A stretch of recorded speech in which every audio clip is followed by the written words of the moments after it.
If you're an elder in the religion known as Jehovah's Witnesses, for your benefit, for your conscience, and for the safety of others, please continue watching this for as long as you possibly can.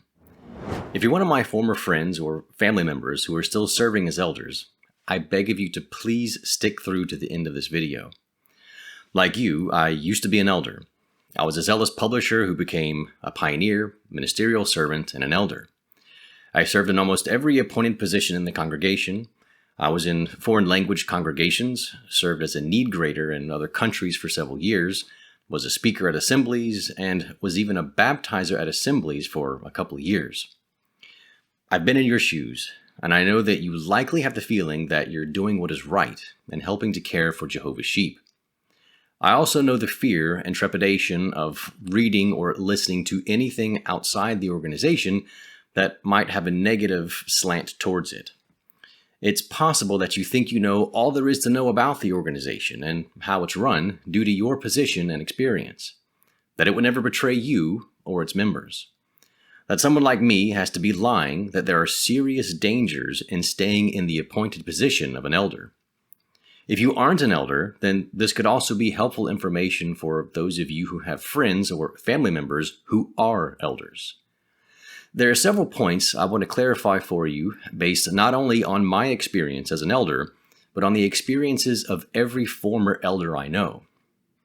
Also included in that number are men who are currently serving as elders who've woken up to the realities of the religion and now they know the dangerous position they're in. The topics I'd like to point out cover the following areas: the policies on dealing with and reporting child abuse, how the organization will not protect you and will in fact throw you under the bus to protect themselves, the disastrous effects of ostracism and shunning, and how dangerous and intrusive it is to get involved in the personal lives and health of others. Prior to digging into the points I just mentioned, I feel it's critical that you understand how the organization actually represents itself to governments, courts, and the public in general. It isn't the proud, confident stance that you've probably assumed from the way they present in the broadcasts and publications. In reality, their representation is cowardly and deceptive. There are several examples of this that I'll show you now. First up on the list is the Canada Supreme Court case you'll likely recall hearing or reading about on the JW.org news section. In it, they claim that the Supreme Court ruled in favor of the right for witnesses to practice disfellowshipping. I remember reading that article and thinking that it sounded like a positive win for witnesses and showed that Jehovah pulled through for the organization and his righteous standards. After all, shouldn't a religion be able to uphold its standards for membership? Reading that announcement, I had no idea that the lawyer representing the organization greatly deceived the court when detailing how disfellowshipping works. At question was how disfellowshipping affects families and how the individual is treated by the congregation. Notice what he tells the courts. And the congregation elders took the decision to disfellowship him. That word is used by Jehovah's Witnesses. Jehovah's Witnesses don't use the word shun or shunning. They refer to it as disfellowship, disfellowshipping, disfellowshipped, because that really gives the sense of what's taking place within this particular religious community. Disfellowship literally means no further spiritual fellowship with the individual. And as I point out, sorry, Chief Justice. As I point out at paragraph 22 of my factum, the nature of the relationship then of a disfellowship person is not completely shunned. The disfellowship person is able to come into the congregation, to the congregation meetings. They're able to attend in the Kingdom Hall of Jehovah's Witnesses. They're able to sit wherever they like. They can sing the spiritual songs with the congregation. As far as their family members are concerned, normal family relations continue with the exception of spiritual fellowship. And the door is not closed to Mr. Well either. The person who is disfellowshipped can, after a period of time, ask to be reinstated in the congregation, because that's the purpose of the discipline. After watching this, consider the fact that this is the information the court was working with. Is the lawyer being truthful about how disfellowshipping affects families? The clear answer is no. Sure, he is technically telling the truth, but only about one extremely specific scenario where a family member is living in the same household with the disfellowshipped individual. In any other case, this is untrue, which is the vast majority of all disfellowshipping cases. Do they mention this? Not at all. Do they mention that there are consequences for congregants if they have dealings with the disfellowshipped people, and that they would be placed into a judicial hearing for such association with a non-relative? No. Or that if a person has association with a disfellowshipped relative, that they then lose their exemplary status? No. Or that if a person has spiritual association with a disfellowshipped relative, that they will then face a judicial committee? No. He tries to imply that when a disfellowshipped individual attends the meetings, everything's normal and they can sit where they want and participate in the worship.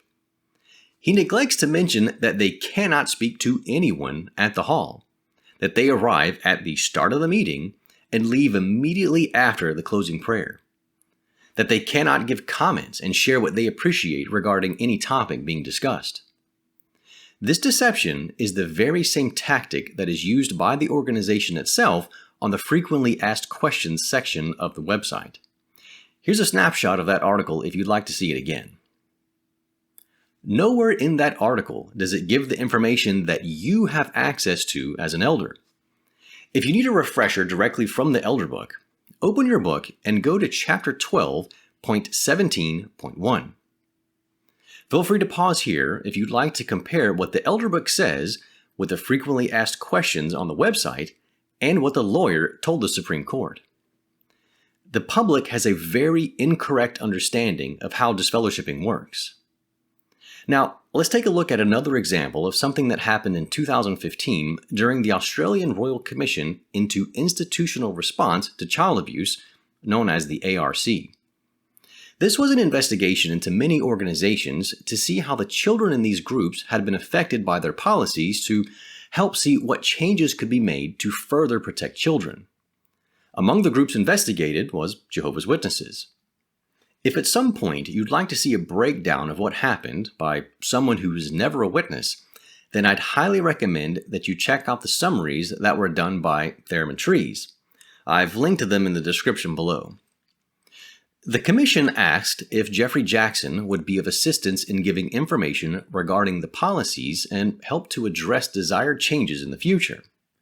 Those representing the organization essentially denied this request by being deceptive, if not outright lying, about Jeffrey Jackson's responsibilities and authority in the organization. Check out an example of how this happened.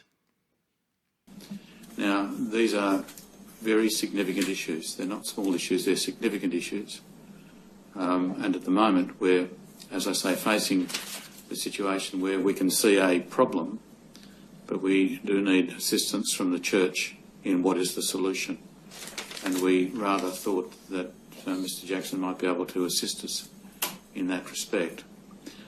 I understand the reason for compassion being extended to him. I have no difficulty with that. And for that reason I have not issued a summons requiring him to attend. But at the moment we face a serious issue which only the church can help us with. Now, whether that needs a response now, I don't know, but we would like you to reflect upon that situation. Yes, Mr. Stewart. Your Honour, may I respond on behalf of the persons I represent? What Your Honour's points are being taken on board, are being addressed, and are being given the most earnest consideration by the authorities. Mr. Jackson would probably not have been of any assistance in any event, because his role and his responsibility is in relation to the translation of matters. It's not in relation to these sorts of matters. Every witness on the planet, especially elders, knows that Jeffrey Jackson has much more responsibility than just matters of translation. It was later discovered by the commission that this was a lie, and Jackson was part of the committee that writes the Elder Book and therefore does in fact set policies for the organization. After this fact came out, Jackson was forced to appear before the commission. There were many things that came to light during these investigations, but I just want to provide you with one example of how even a governing body member was deceptive under oath. Take a look. And do you see yourselves as Jehovah God's spokespeople on earth? That, I think, would seem to be quite presumptuous to say that we are the only spokesperson that God is using. The scriptures clearly show that someone can act in harmony with God's Spirit in giving comfort and help in the congregations. Every witness across the globe, regardless of their location, language, or age, knows that this was not in any way a truthful and courageous statement from a representative of the faithful and discreet slave. You have two options here. Either Jackson is lying by stating that they don't view themselves as the only spokesman God is using, or he admits that the governing body is presumptuous in taking that stand. Yet, Jeffrey Jackson isn't the only one to be deceptive and cowardly when facing the judicial system. Let's now take a look at what Gerrit Losch sent to the courts when he was faced with the possibility of appearing in court to represent the organization. And I'll just read the parts here that I have highlighted on the screen. He says, "I am not and never have been a corporate officer, director, managing agent, member, or employee of Watchtower. I do not direct and have never directed the day-to-day operations of Watchtower.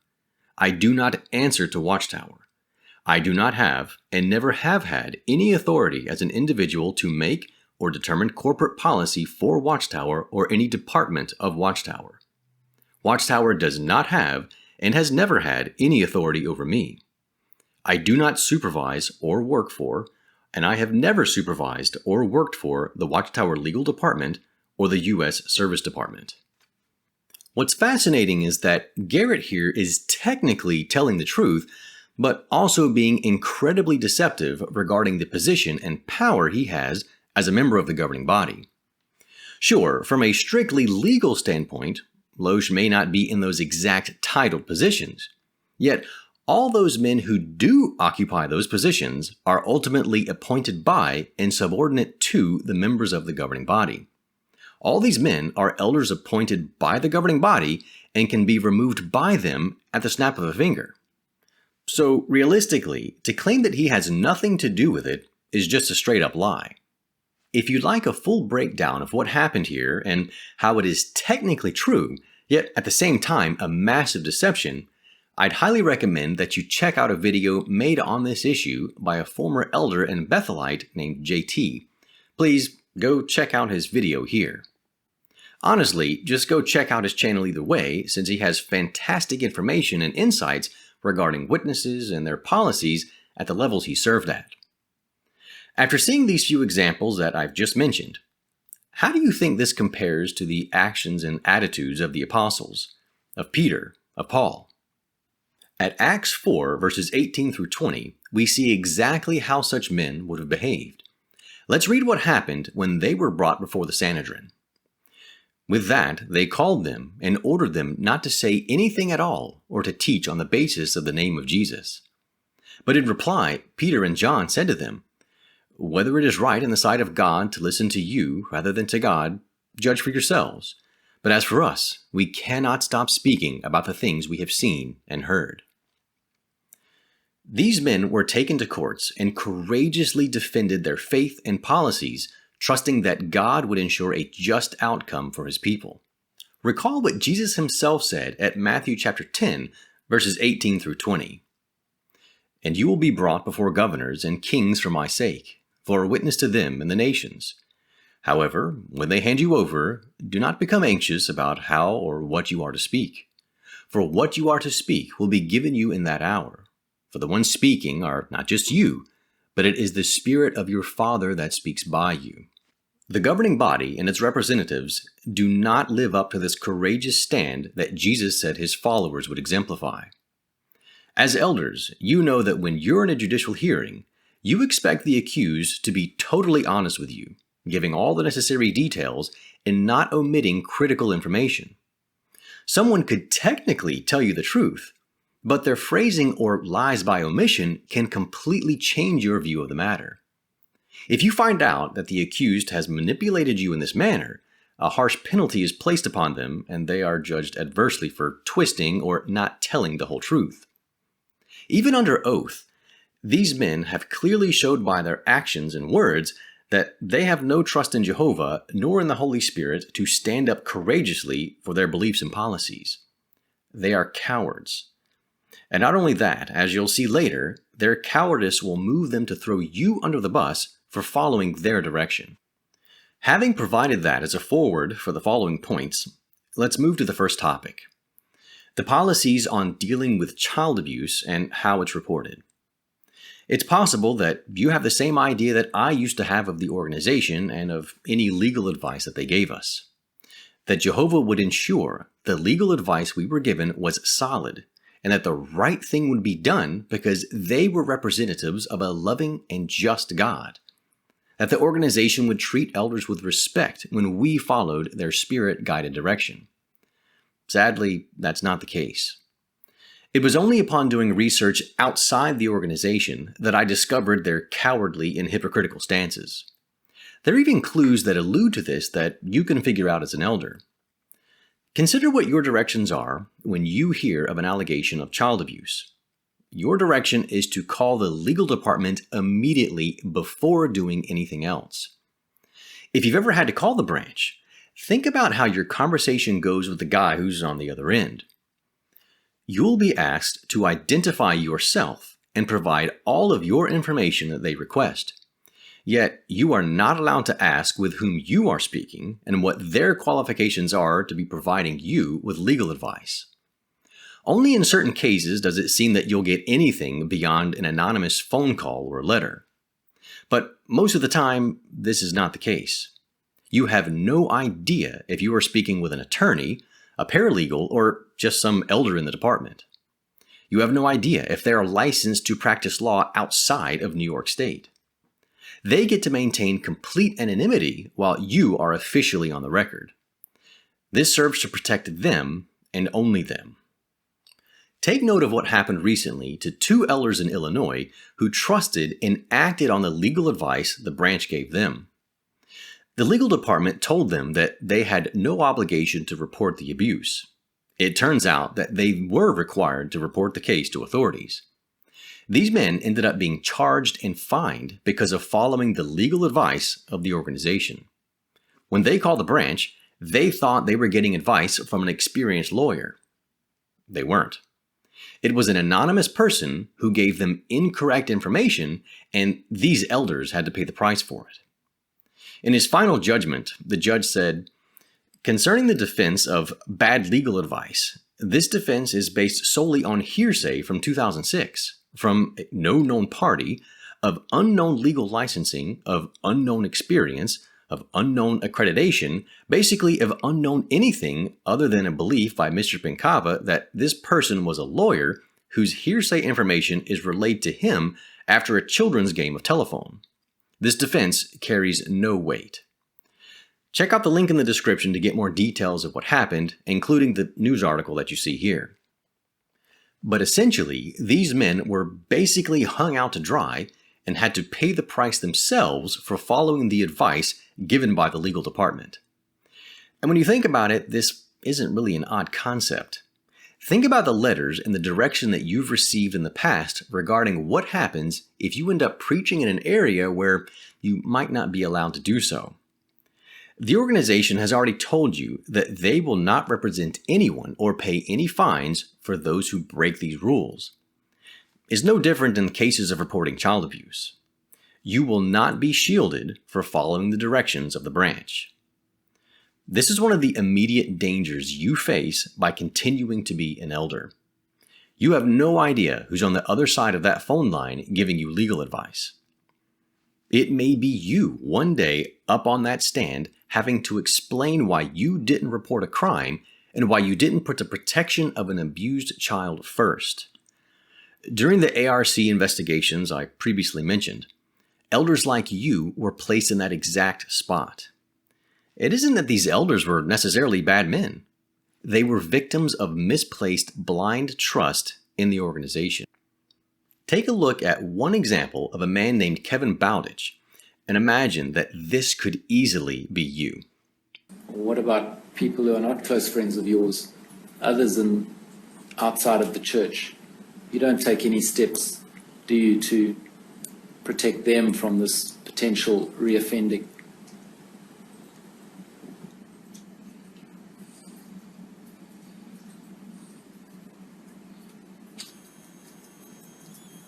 You don't, do you? You're concerned with the congregation principally, Yeah, aren't we're you? concerned with the congregations. We are shepherds of the congregation. Yes, and you're not a shepherd to those who are not in the congregation. No. And as an organisation, in your experience, you don't seek to protect or take care of children who are outside of the congregation.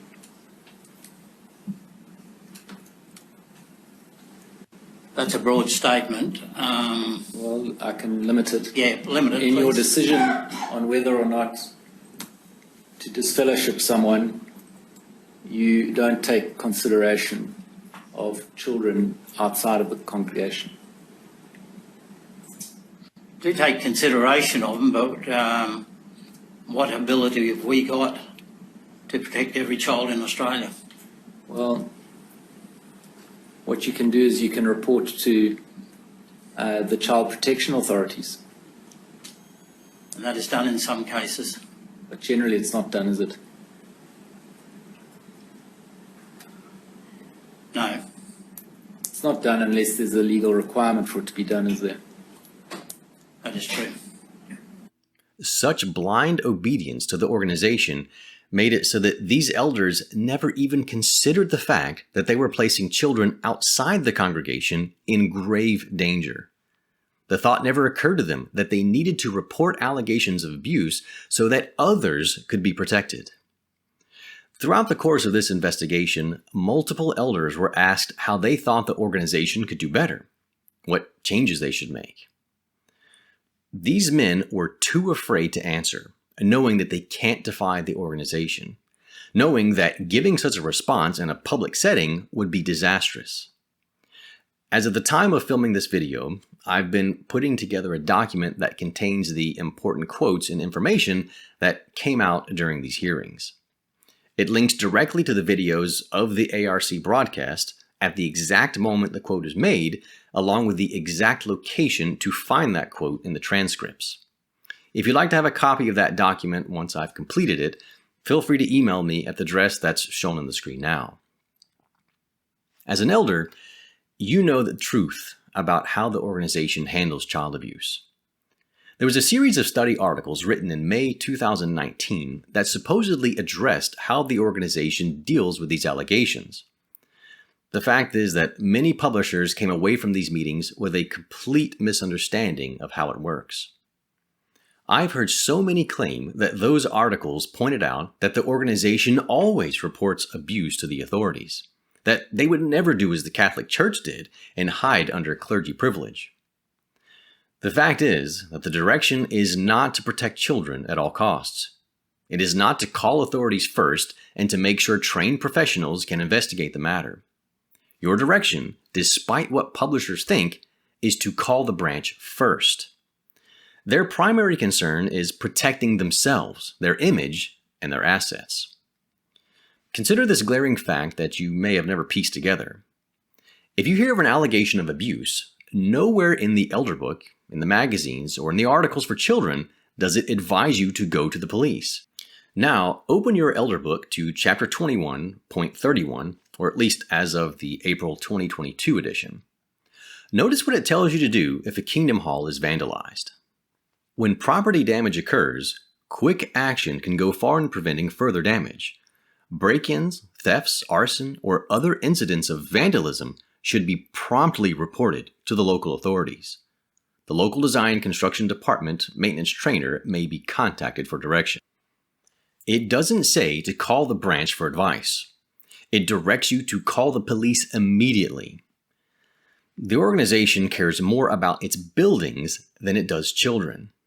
If it cared more about children, it would ensure that authorities were notified so that children inside and outside the congregation could be protected. Are you truly protecting the congregation by not reporting? How are you protecting children in the neighborhood? Would you be proud to be honest at a door in the territory and tell the householder that your direction is to only report it if the branch tells you to do so, to only report it if there is no clergy privilege loophole that they can jump through, that you in reality have policies that make you no better than the Catholic Church? As an elder, it's possible that you have an abuser in your service group. You may have received instructions from the branch that they are required to continue preaching, to go door to door in your territory, that you have to accompany them at that door. You may think that this is safe. It isn't. Predators will take mental notes of where children live and when their parents are not at home. Would you be proud to mention this to the householder at the door? You may wonder how I know this. I know because I went through this myself. I was very fortunate that the only case of child abuse that I had to deal with was an older case. The police were already aware of this case, and the individual had spent time in prison. They were on the offenders list, and parents in the area could check to verify that any abusers lived in the area. They were in my service group, and I was instructed that they were allowed and expected to go into the ministry, and that an elder had to accompany them at every door. Thankfully, they never went out preaching during the time period that I was there. But I had never considered that this was still dangerous. I was blindly following direction because I trusted the organization. For any of you elders, especially any of you who are my old friends who may be watching this, I would hate for you to learn this the hard way. If you have cases in your experience that didn't get reported, for your conscience, for your protection, and above all, for the protection of children, please do what you can to make sure that all these allegations are reported to authorities. The organization has every right to decide how to handle the spiritual side of dealing with an abuser in the congregation. But let the authorities who are trained in these matters deal with the crime and ensure that children everywhere can be protected. This doesn't mean that the authorities are always going to make the right decisions or handle it perfectly, but you can rest easier and with a clean conscience knowing that you did your part. There's a misconception that you may have regarding those of us who take issue with the policies and history of the organization when it comes to handling abuse. The governing body will have you think that we say the organization intentionally protects pedophiles or that they don't abhor child abuse. Now, sure, I'm sure that there are some that state this, but it certainly is not the majority opinion, at least not how it's presented by the governing body. There is likely abuse in every religion. We recognize that. We don't blame the organization for there being bad people who take advantage of vulnerable children. We recognize that the organization is full of imperfect people who deal with major issues. Our problem isn't necessarily that abuse happens. It's what the organization does about it when they find out. Do they do everything in their power to protect children inside and outside the congregation? Sadly, the answer is no.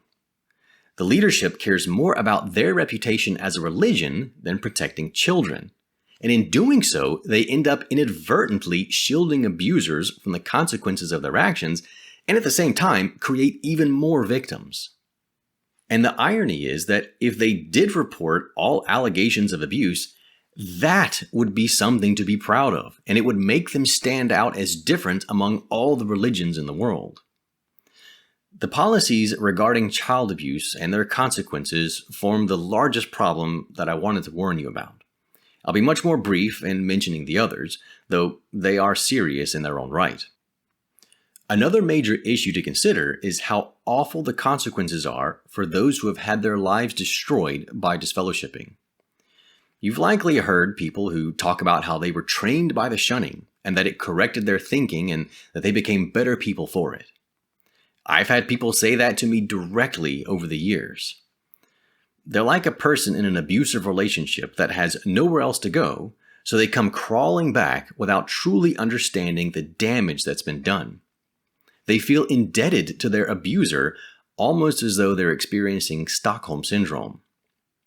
Get outside that echo chamber that's been set up by the organization and find out what psychologists and therapists say regarding the effects of ostracism.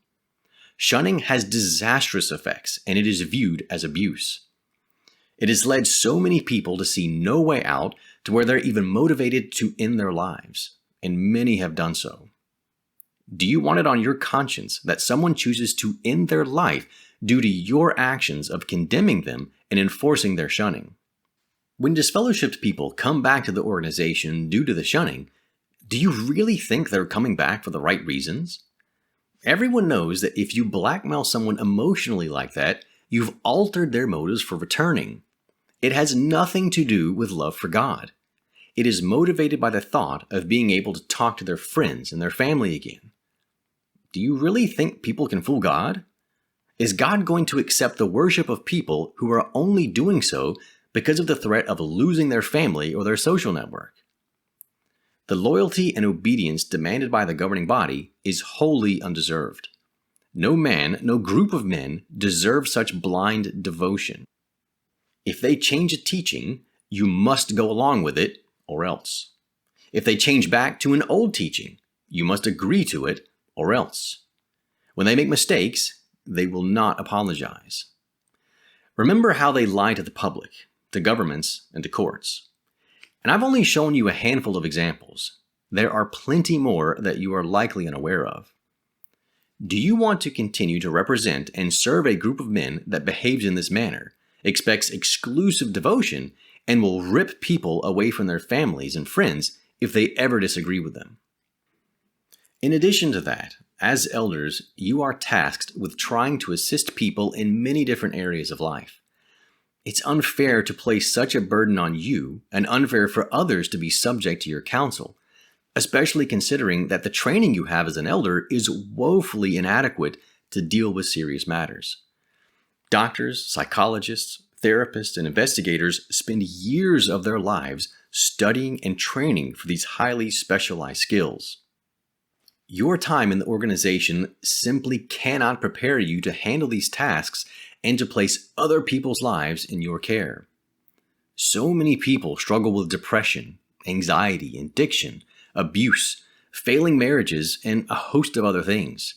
And sadly, the direction from the organization can greatly exacerbate these problems, throwing on them such a heavy load of pressure and guilt that it makes people even more anxious and depressed, making them fear getting outside help since they feel that the elders should be able to help them solve their problems. This is something that none of us were qualified to assist with. I know you think you're doing what is good. It isn't. You're harming others and placing them in real danger. You yourself are being placed in danger. Upon our exit as elders, everyone that I know of went back to contact the people where they had participated in their disfellowshipping. Most of the time, people are forgiving, but sometimes they are justifiably angry or never respond back, and that's something you're going to have to live with. The problem is that there is no such thing as a good elder. You can be a good person, but as long as you're an elder, your morality is held hostage by a harmful, high-control religion. You are forced to do anything the leadership tells you, even if your conscience bothers you to do so. Religion can make a good man do evil things. However, you can regain your humanity by refusing to participate in such harmful practices. This means that you may likely face the loss of some important things to you, including your relationships and how other witnesses in your sphere view you. I consider it likely that you are a good, honest man. When an honest man finds out that he has been deceived, he will either cease to be deceived or he will cease to be honest. If what I have discussed here disturbs you, then you aren't alone. I'm in contact with many former and even current elders who were bothered by the same things. Be assured that there are men around you who have woken up to the truth about how the organization works, including the hypocrisy and deception. They're giving memorial talks, assembly talks, sitting next to you in elder meetings, attending right along with you in elder school. They are trapped in the organization, held hostage by the shunning policies. While in this horrific position, they are leaking important information while trying to mitigate the damage caused by the organization. If you made it this far, then I appreciate your willingness to at least hear me out. If you'd like to hear the full story as to why and how I woke up and had to come to the tough decision to leave the organization, then feel free to check out my wake-up story on my channel. If you decide to continue as an elder after considering this, then that's fine. That's totally up to your conscience. At least you've considered the potential consequences of this position and can now be prepared for them. I wish you the best in whatever decision you make, but I do hold out hope that you'll choose to truly help people by working to protect all children from harm and to be cognizant of the extreme damage that can occur from involving ourselves in the personal lives of others, especially if shunning is involved. Take care.